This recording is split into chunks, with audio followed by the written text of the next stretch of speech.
Peter had a great laugh. The sun had just come up.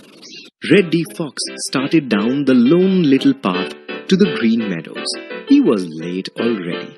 He should have been at the old briar patch by this time. He was afraid now that Peter Rabbit would not be there. When he came in sight of the old briar patch, there sat Peter, right at the edge. "Good morning, Peter Rabbit," said Reddy Fox, in his politest manner. "I'm sorry to have kept you waiting. It's all because I had a terrible fright last night." "Is that so? What happened?" asked Peter, ducking behind a big bramble bush to hide his smile. "Why, I went over to Farmer Brown's garden to see if that new planting of young cabbage was all right, and there I met a terrible monster. It frightened me so that I didn't dare to come out this morning until jolly round Mr. Sun had begun to climb up in the sky, and so I'm a little late. Are you ready, Peter Rabbit, to go up to the new planting of young cabbage with me?" asked Reddy, in his pleasantest manner. Now, what do you think Peter Rabbit did? Why, Peter just began to laugh. He laughed and laughed and laughed.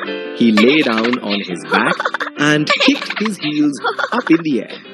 Reddy Fox stared at Peter Rabbit. He just didn't know what to make of it. He began to think that Peter had gone crazy.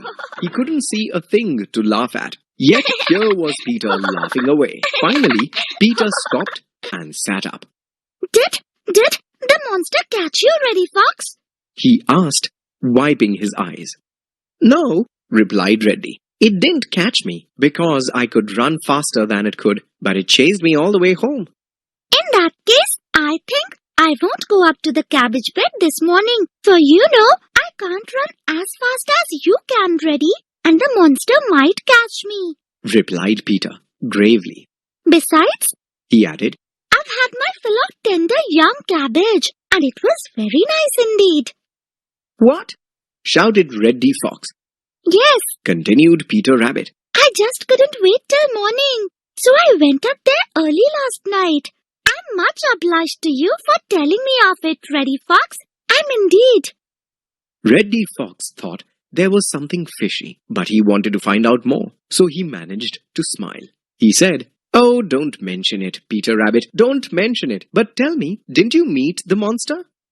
"No." replied Peter Rabbit. And then, do what he would, he couldn't keep sober another minute, but began to laugh just as he had before.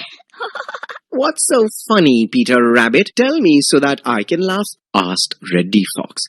"Why, Said Peter Rabbit when he could get his breath. I saw you at Farmer Brown's garden yesterday and hid under Farmer Brown's straw hat. I gave you a fright when I moved under the hat, so I thought I'd make a game of it and chase you."